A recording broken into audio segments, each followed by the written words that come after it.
and it just keeps dropping out.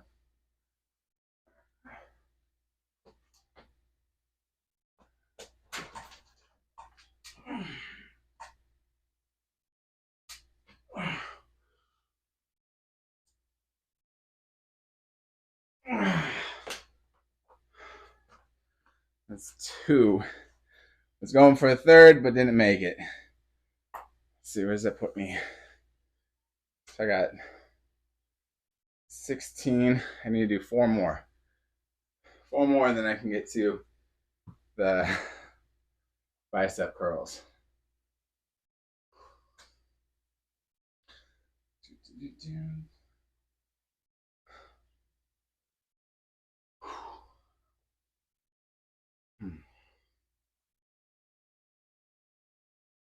Give me a few seconds and I'll jump back on there.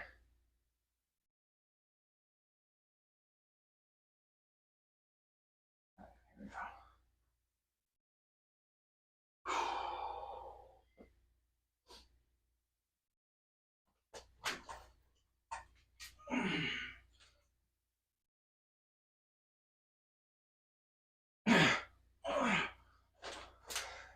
I bet I made that second one.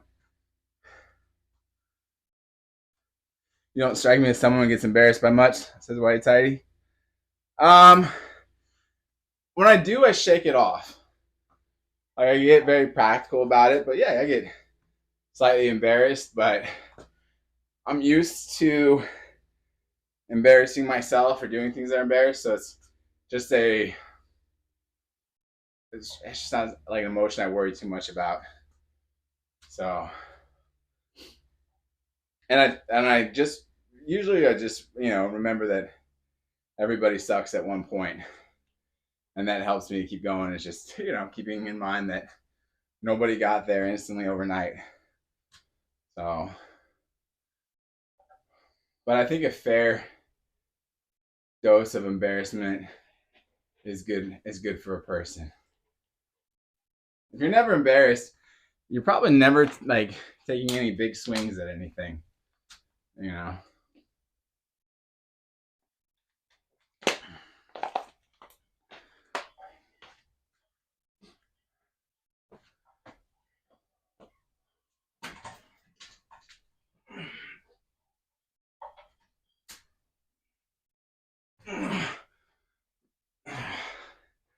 I can only count the first one. I got one more to do. One more. Do you get embarrassed, Whitey Tidies? Are you easily embarrassed? I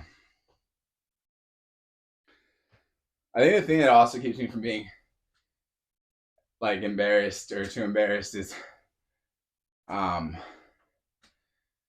just moving past it quickly. Like diving, if you're embarrassed, like diving full into the embarrassment, just really submerge yourself in it, and it's easy. I think in most things in life, you just plow on ahead, and it'll work out eventually. So,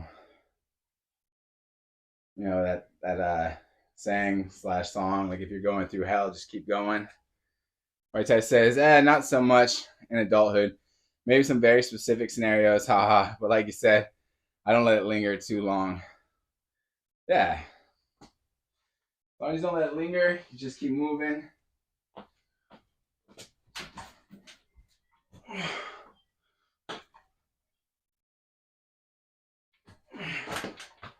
right, that's one. But that's it. That's good. I'm in my 20.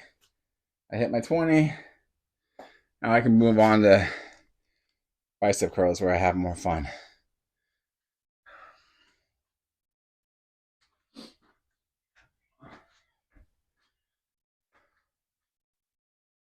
I think embarrassment is good.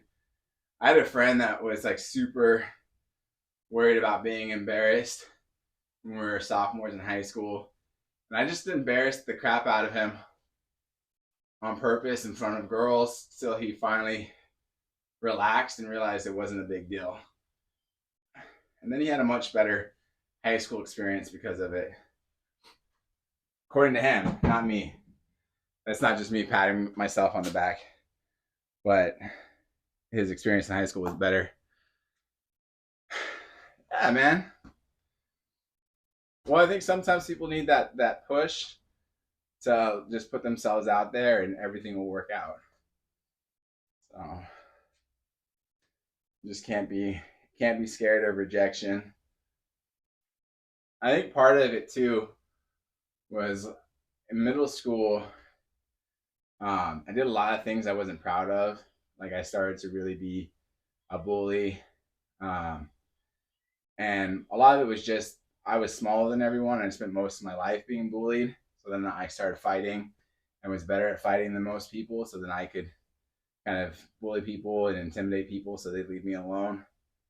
And when I got out of seventh grade, I was like, man, I don't want to do that anymore, and I never want to change who I am to try and fit in like ever again. And it's worked out for me. That in high school I had no problems with anybody, like fitting in wise. And I kind of realized like everybody was fake and playing a weird game, and if you didn't play by the same rules, you kind of do whatever you wanted.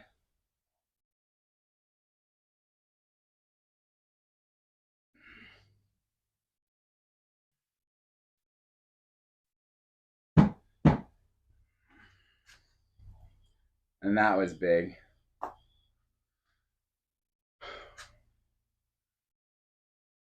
Learning not to be a conformist is a huge part. The only thing I really hope my kids can skip is just not skip past like not being themselves.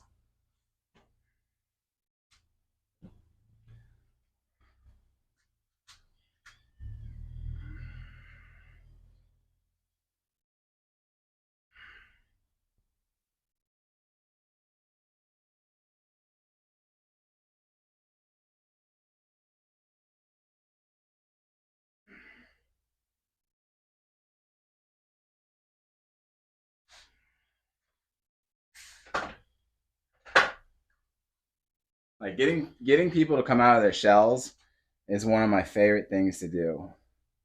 Getting people to loosen up. I used to play a game. Let's see what White Tie says. White Tie says, I feel like I was definitely easily embarrassed as a teenager. Maybe I needed a friend like you. Yeah, man. I could have helped you with that.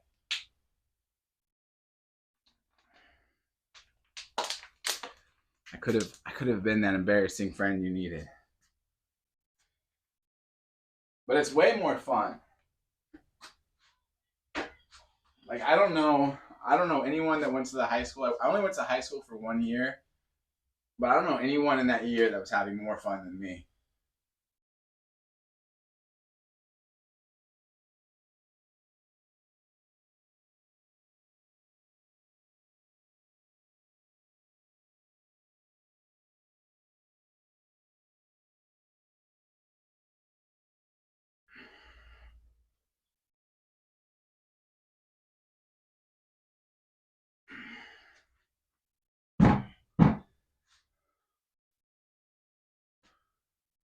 Would have had a much better time talking to girls. Yeah, that one was fun. Learning to just do it, just to dive in, um, and take a shot.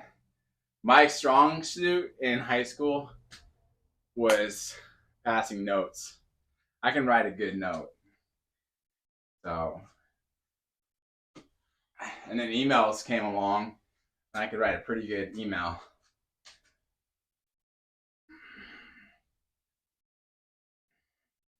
And then text messaging.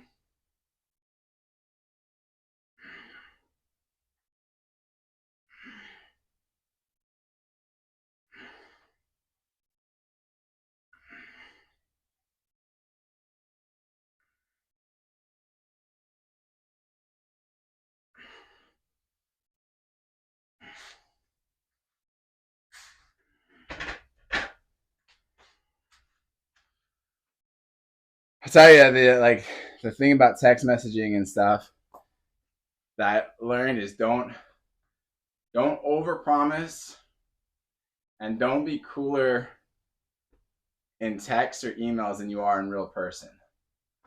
You know, because in real life is what really matters.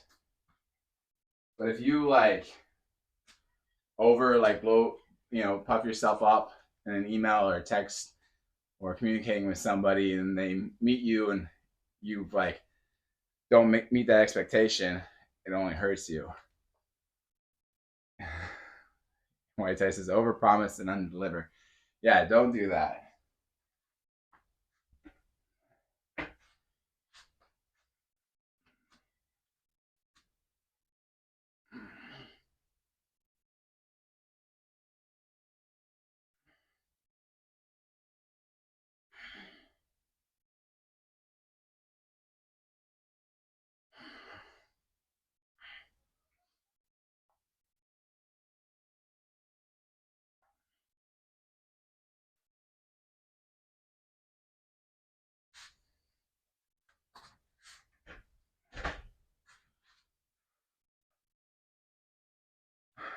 Unfortunately, I've done it several ways. Done it in several ways. It's all right. If you make a joke out of it, it's fine. Comedy is a great way to make up for overpromising.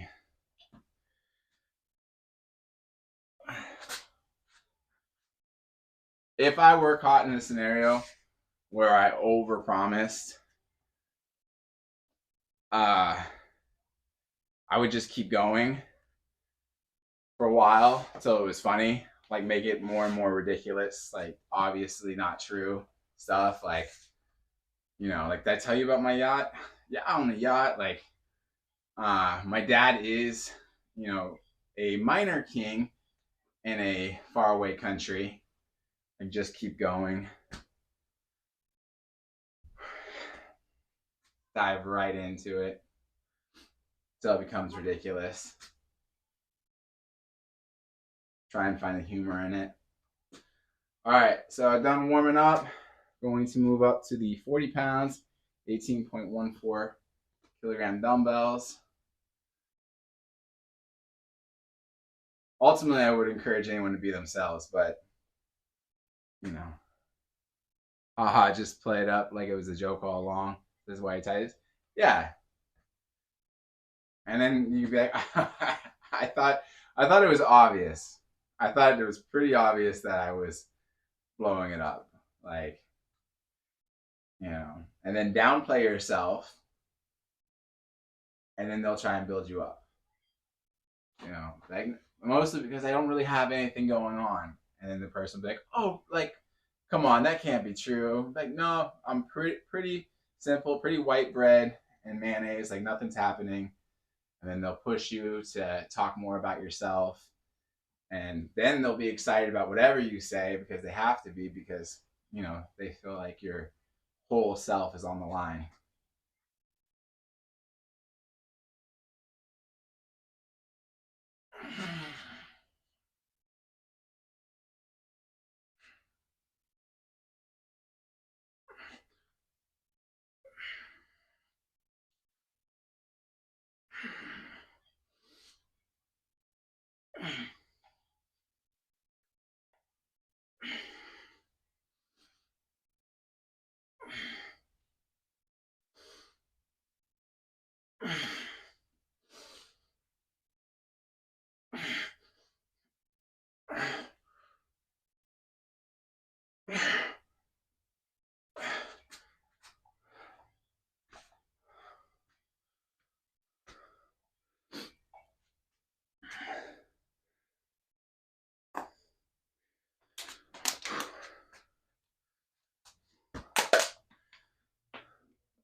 That's funny, as I learned all this information about, or didn't learn, but developed this whole thing about how to best interact with women for dating. And I haven't, used any of it in 14 years. over 14 years. It's been a long time. I remember a few years ago, like 7 years ago, someone was asking me, this guy I worked with, he was like, oh man, like I saw this girl on Tinder and I really thought she was beautiful, but she hasn't like done whatever the swiping thing is on my image yet. But I saw her like in real life, like at the gym. Like, can I go talk to her? I was like, I don't know, man. Like, I don't know how that whole thing works. I mean, I never would talk to a girl at a gym. Like, never would try to pick up on a girl at the gym. It's definitely not something I want to get to where I'm working out. But either way, I didn't know, because I don't know how the whole online dating thing. I was never a part of that, so I have no idea how that works.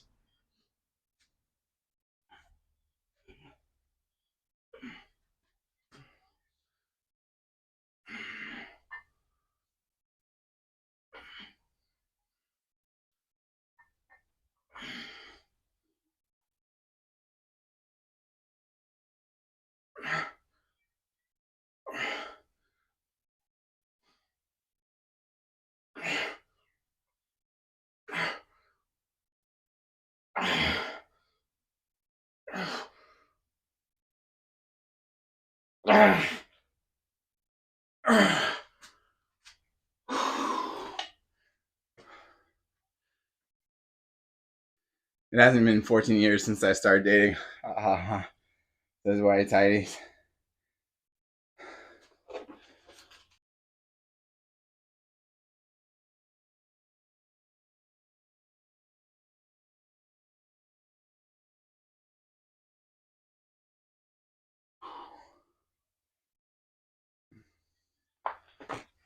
And see, I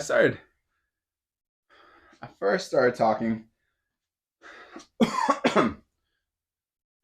first started really talking to girls when I was 12. Uh, and by like 14, I'd gotten fairly decent at it. Was able to relax more.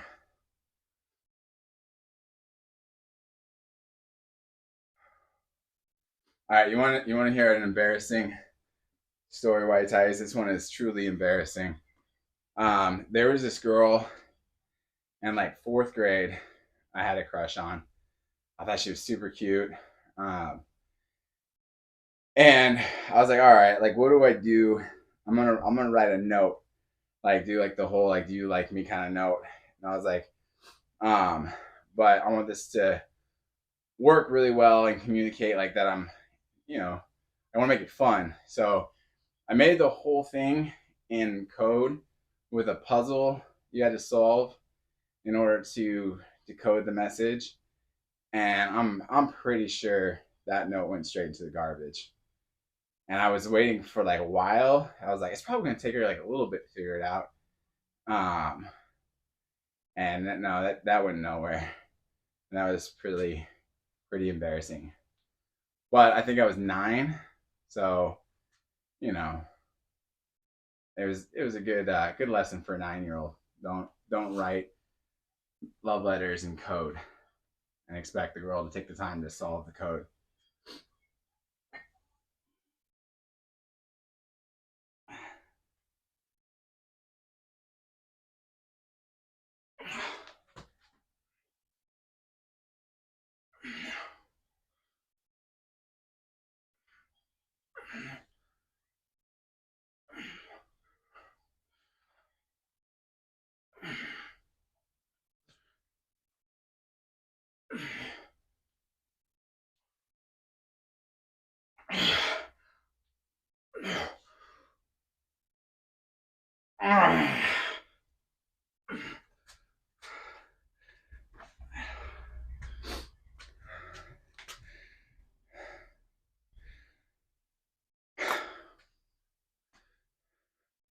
White Tie says, at least you were only 9 and not like in high school when that happened. Ha ha ha. Yes. Thankfully, that was the case.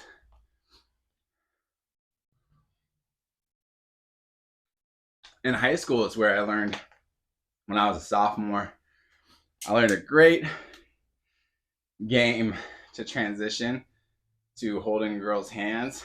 You know the game where you put your hand on top of somebody's and they have to like smack it, and your goal is to take it away. I was playing that game with a girl, and I just decided like I was slowly, doing less and less of the hand slapping and more of just holding, and then eventually we were just holding hands. It was a pretty good transition. Worked very smooth. Then I didn't have to do the whole awkward, like, can I hold your hand? It worked out. It was a pretty good move, I thought. It's been successful.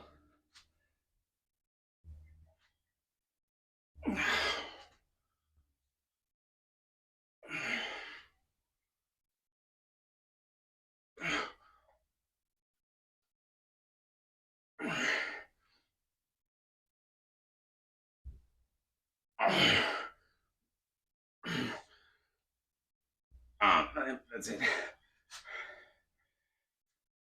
Ha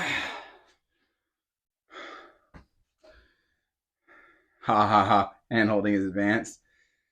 Yeah, man.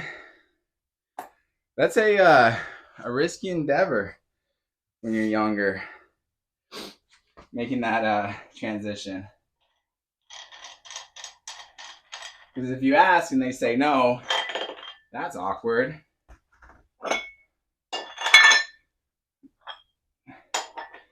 You just go for it. And they have the opportunity to take their hands away if they don't want to hold hands. That's always there. It's not like you're forcing them to hold your hand. At any time, they can disengage.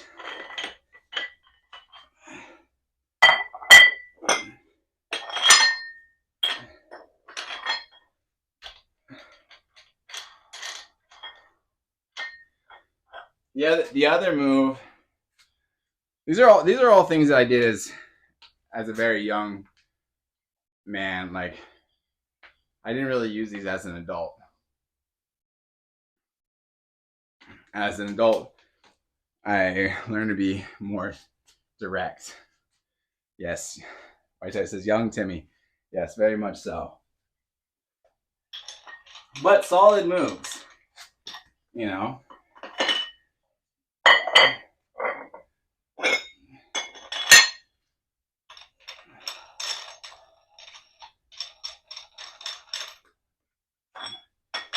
And it's good to have those ready when you're younger.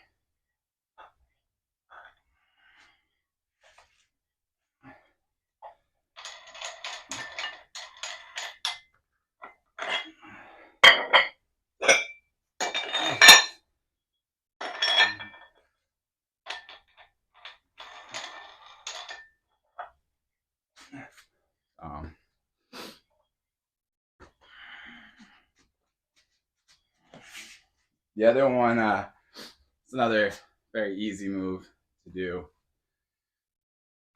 If you're having a conversation with a girl, like let's say you're at a party, or you're at a bar, or you're just at some sort of social function, what I would do is I would progressively get quieter and quieter when I was talking. Like just slowly lower the volume of my voice, which would make them have to get closer and closer to you in order to hear what you have to say.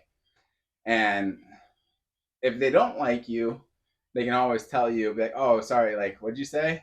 And tell you to talk louder. But if they do like you and they are interested in closing that distance, they'll just, gradually get closer and closer. And that's, a very easy move to do. Just make sure your breath is nice, because that's not a good closer if your breath's bad. Hygiene is very important. All right, 35 pounds.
By the time I was an adult, though, I pretty much learned how to spot who was attracted to me. Um, and I always wanted there to be a mutual attraction. So obviously, I'm attracted to them, they're attracted to me, and that's the best case. As an adult, I would never pursue somebody that didn't find me attractive.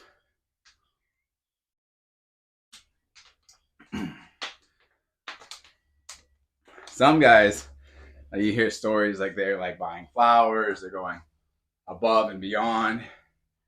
And I think that's like a bad move. You're setting yourself up for failure. If there's not that initial head over heels attraction, that's a mistake. In my book. Other people can do what they want. But that was how I saw it. And I've been, happily married for 10 years. Been together for 14. So far that's worked out for me. I'll let you know in 50 years.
Yeah, having chemistry is good,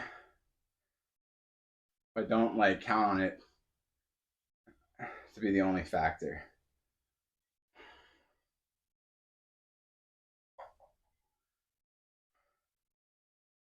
I think making sure the person that you're gonna be with is oh, thank you for the follow. I didn't see the name went by too fast. But I think with relationships, you got to make sure that you're with a stable person or a person that's pursuing stability. It's very easy if you let chemistry, and I've learned this the hard way, direct your steps. You find yourself in a really bad relationship that's not positive and committed, and that's hard getting out of that situation. Thankfully, I made it out. Other people have not been so lucky.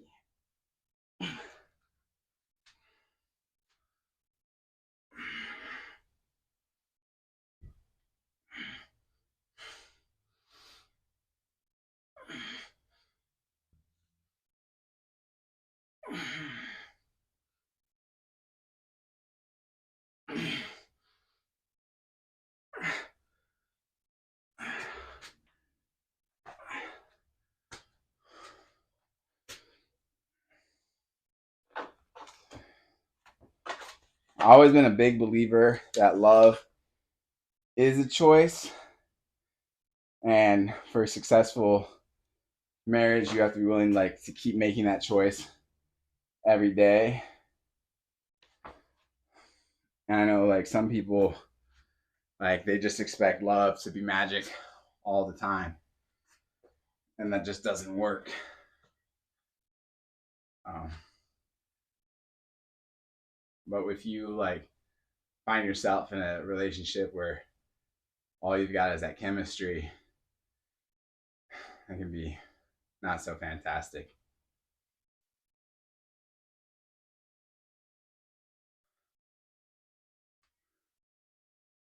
White Tie says, maybe someday I'll find out. LOL.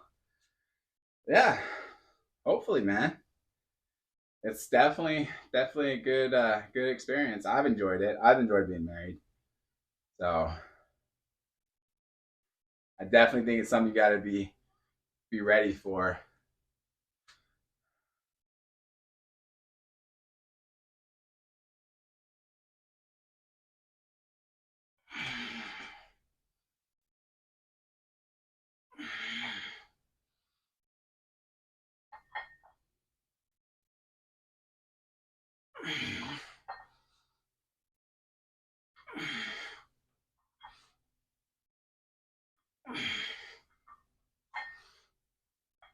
All right.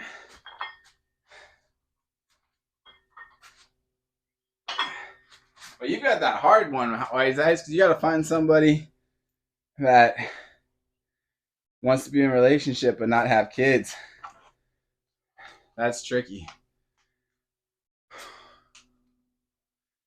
And White Tie says, just got to find a girl who won't mind the occasional over promises or under delivery. LMAO. Yes. Absolutely. My mom, my mom always said my dad tricked her because she said that he said he liked shopping. She's like, "You like shopping?" He's like, oh, absolutely. And then later on, she found out that he meant like, shopping for tools and hardware, not shopping for clothes.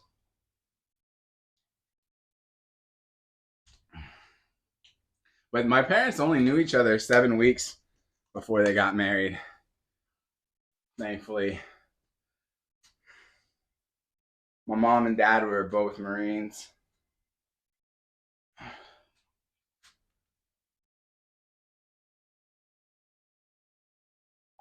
Sorry, I gotta.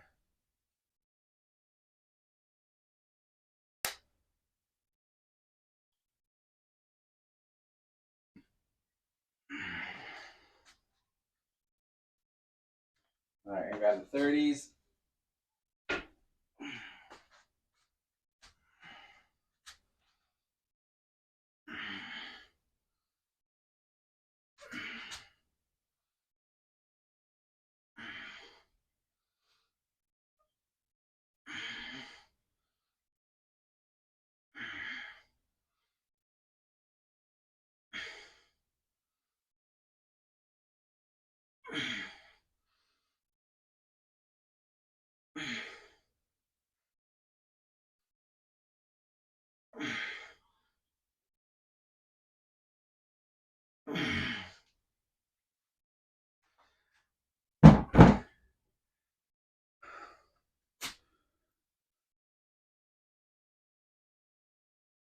I'll be right back.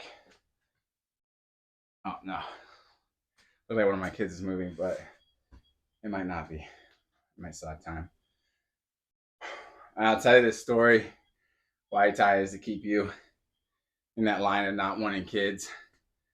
Um, was rushing to go pick up one of my kids from school, and my kid that's potty training. Just as I put on my t-shirt so we can go, they pull up their fingers and they go, "Look." I'm like, "What do you got there?" It's this like little brown ball. He's like, "Look," and I take it and I'm like, is that poop? Yeah, it's poop. Well, where where did you where is the poop?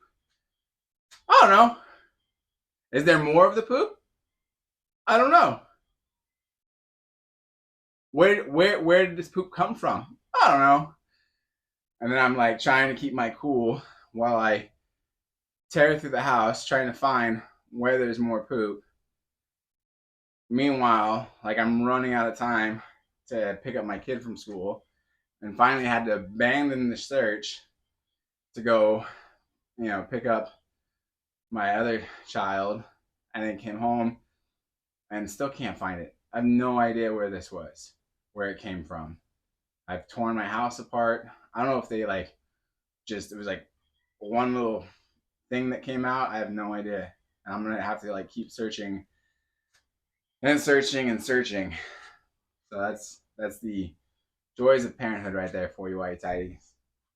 That way, now if you're on a date with a girl and she starts to bring up maybe she wants kids, you'd be like, let me tell you a little story about this guy Tim and his kids. And you just give her all of my stories, and she'll be like, let's just be married and not have kids. I'll just keep giving you reasons.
We'll be right back. One of them's gonna check on the kids real fast. Be right back.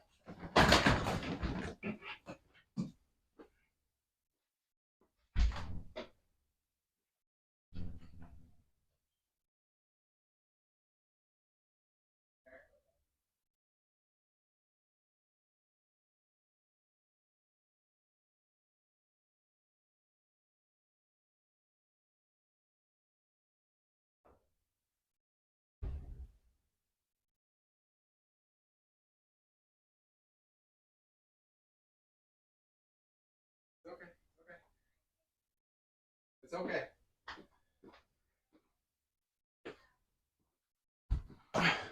All right. Speaking of potty training, now I got a mess to go deal with.